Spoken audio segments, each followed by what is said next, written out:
So my name's Alan Jackson. That's where Jackson Beer Company comes from.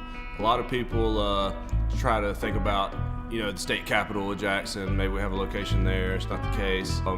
I had the name before the location, so I had this name picked out because of Alan Jackson. I wanted something I could keep kind of like my name and carry on. If I want to give something to my kids, then we have it there.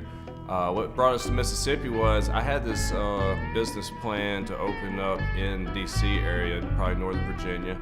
And once I brought my wife to a couple Ole Miss games, she fell in love with Oxford, and there was no talking her out of that. She wanted that small hometown feel. She's from Maryland, so she kind of grew up in a bigger area, and she just wanted to see what the South was about, and that's kind of why we ended up in Oxford. It was a quick decision. Flew down here, found a house in one weekend, was down here within a couple months, and had Jackson Beer Co. open about 3 months after that. So usually what I'll do, luckily we have the growler station up here, so we can sample different styles on people when they come in.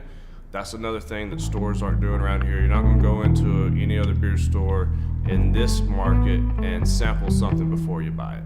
So once I get to try, I can sample to see what style you like. Two, once I find what you like, I can compare it to other beers in the store and usually pick out something that you will like. So if you do create a 6 or whatever, and I'm just kind of picking off from what I've seen that you've liked in the past, there's a good time I'm at least going to get 5 out of 6 right that you're going to really like. And if you do find one that you don't like, then usually I just tell people, hey, let me know which one you didn't like out of the group. That way I can kind of stay away from that style next time.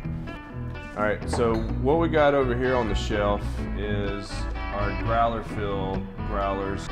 We have 10 taps that you can come and sample different beers from, change all the time. So you might come in here this week and see, 5 different beers next week when you come in. So you never know what's going to be up there. We always run one keg, and then once it's done, we're on something else.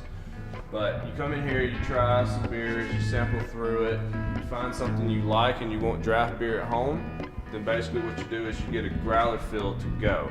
You gotta buy the actual product here, the glass itself, the glass or the aluminum, and then once you buy the glass, the fill-up price is on your board. And the cool thing about this is once you drink it, you wash it and you bring it back. The things that I want to do is stuff that nobody else has really tried to do. So my ultimate goal, say if there was really no stipulations, I would love to be able to bring food in here and serve beer all the time. To me, stage 1 of Jackson Beer Co. was kind of educating the customers around here about craft beer and seeing what kind of interest there was before I tried to do something really bigger. And that's kind of where I'm at right now.